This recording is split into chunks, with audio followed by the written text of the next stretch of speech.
Today's date is 24th August 2020. Class 10, Subject Social Science, Chapter 6, Geography. The name of the chapter is Manufacturing Industries. Manufacturing means producing. So, this chapter is explaining about how the industries are settled.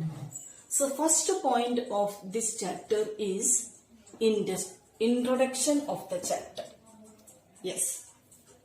Production of goods in large quantities after processing from raw materials to more valuable product is called as manufacture.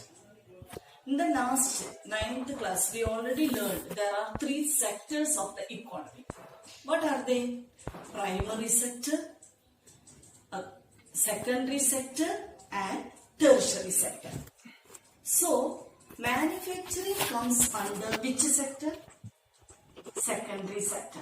So, okay, secondary sector is also known as manufacturing or industrial sector.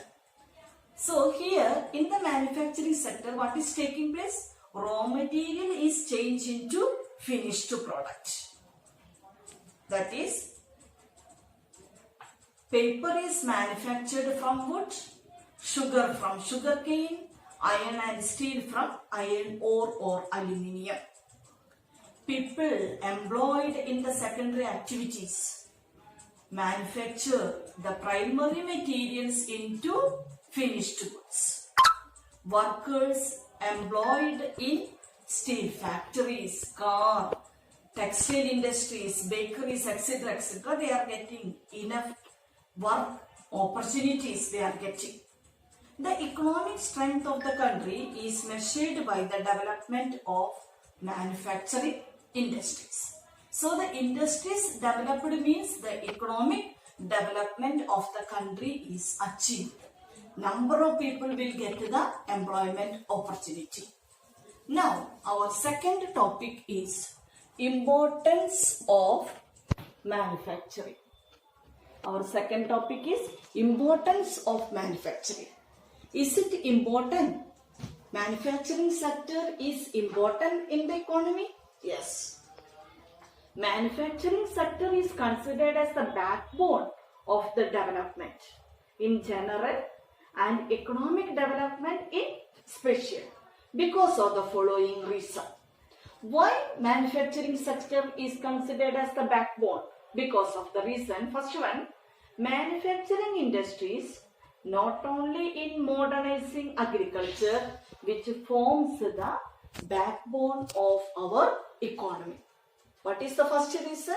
It modernizing the agriculture as well as it is the backbone of our Indian economy. It reduce the heavy dependence of people in agriculture sector. So the number of people, those who are employed in agriculture sector, they will shift in the industrial sector.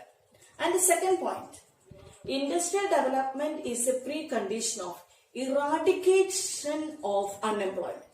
What do you mean by the word eradicate? It means remove the unemployment in the economy. Unemployment as well as the poverty from our country. It was the main philosophy behind that public sector industries and joint sector areas in India is getting more employment opportunities in the industrial sector. So what are the 2 points? First one, it modernizing the agriculture sector as well as it eradicate unemployment and poverty among the people. And the third one, export of manufactured goods expands trade and commerce. Export will increase. Export increase means our foreign currency is increasing. And export as well as the commerce also will increase. It brings in much needed the foreign exchange. And the last point, countries that transform their raw materials into the finished goods, they are changing the raw material into the finished product of higher value are prosperous. and India's prosperity also will increase. So these are the 4 reasons why we are totally depends upon the manufacturing sector. Once again, it will modernizing the agriculture sector. The dependence of agriculture sector will decrease. The people will shift from agriculture to the industrial sector. Second one, it will eradicate unemployment facilities. Unemployment as well as the poverty. Eradicate means remove.